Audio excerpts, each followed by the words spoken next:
जी अस्सलाम वालेकुम। 500 रियाल का फाइन, एक छोटी सी गलती और इसके ऊपर 500 300 रियाल से 500 रियाल तक का आपको जुर्माना हो सकता है। मैं एक बात वीडियो के स्टार्ट में करना चाहता हूं तमाम दोस्तों परदेशियों के साथ है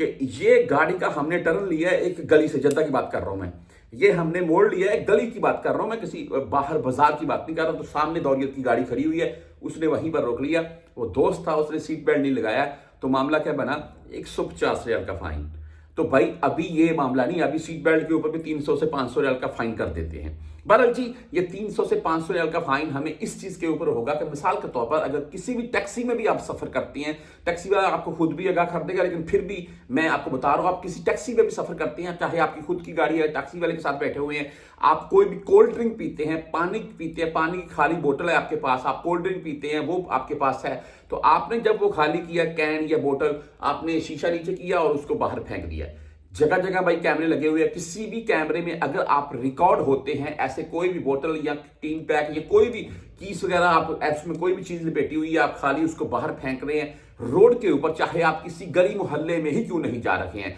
तो इस चीज के ऊपर आपके ऊपर भाई 300 रियाल से 500 रियाल का फाइन होगा जी। और अगर आप ड्राइवर के साथ बैठे हुए हैं टैक्सी में, जैसे मैंने बात की है, तो वो आपके ऊपर फाइन होगा, ड्राइवर को नहीं होगा, ये मैं क्लियर कर दूं आपको मैं। और सेकंडली, कोई भी ऐसा मेरा परदेसी भाई जो यहां पर मिसाल के तौर पर कहीं भी सोचता है कि मैं अभी वो इलेक्ट्रिक स्कूटर चढ़े हुए हैं उनके ऊपर जा रहा हूं, तो उनके भी यार यही मामला है। बिल्कुल, आप किसी भी इलेक्ट्रिक स्कूटर के ऊपर भी सफर कर रहे हैं, खड़े होकर चाहे बैठकर, तो आप कोई भी चीज ऐसे रास्ते में फेंक कर जा रहे हैं, तो उस चीज के ऊपर भी आपके ऊपर फाइन आएगा। बकायदा कैमरे में आप रिकॉर्ड होंगे, और टैक्सी वाला वो जो फाइन आएगा उसको ये कहकर वो रिजेक्ट कर सकता है कि ये मेरे साथ में बैठा हुआ जो पर्सन है उसके नाम पर है। बहरहाल जी, वहीं पर टैक्सी वाला आपको रोकेगा या आपको खुद वो रोक कर फाइन जो देना पड़ेगा।